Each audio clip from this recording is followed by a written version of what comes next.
Ganito kadali lamang i-lock ang iyong Facebook profile or yung Facebook account mo para iwas sa mga chismosa at mga stalker. Sa panahon ngayon talaga kailangan yung ating mga information or yung ating mga private information ay talagang naka-private lamang.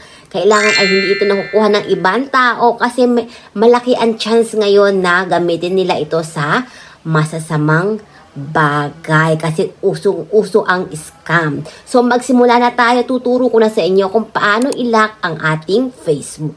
So nagpunta lang ako sa aking Facebook. Ayan, at kung makikita nyo dyan sa baba, may 3 linya dyan. Yan ay ang menu bar, i-click nyo lang yan. At yung iba naman dyan ay wala sa baba, yung iba ay nasa taas. Lalo na yung mga Android, nasa taas yung kanilang menu bar. So i-click nyo lang ang menu bar. And then, dito na kayo mapupunta.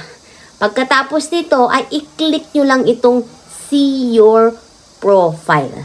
Okay? Pagkatapos maklik, ayan, dito na tayo mapupunta. Napakadali lang, di ba? So, ngayon, i-click nyo naman dito, ay itong 3 dot na ito sa gilid. Ayan, nakita nyo ba yan? I-click nyo lang ito.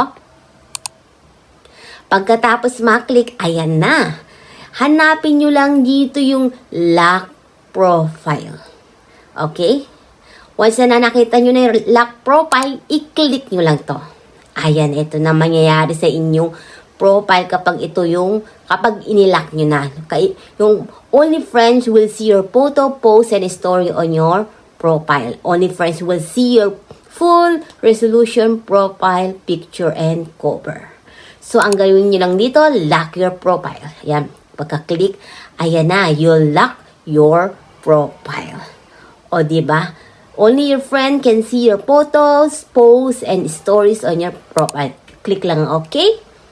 At, ayan na.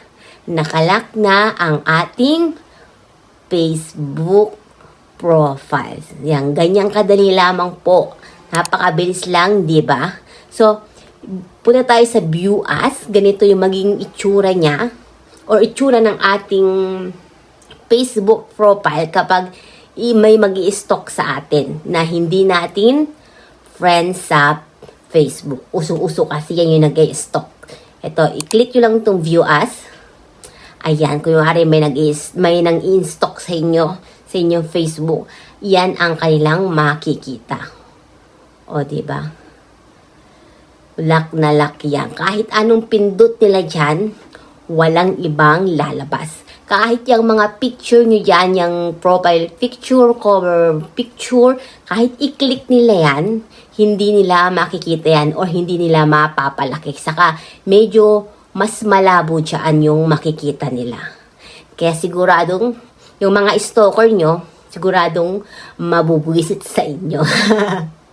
So ayan, ganito kadali lamang i-lock ang inyong profile picture ngayon 2024. So, see you next time sa akin next tutorial. Bye-bye!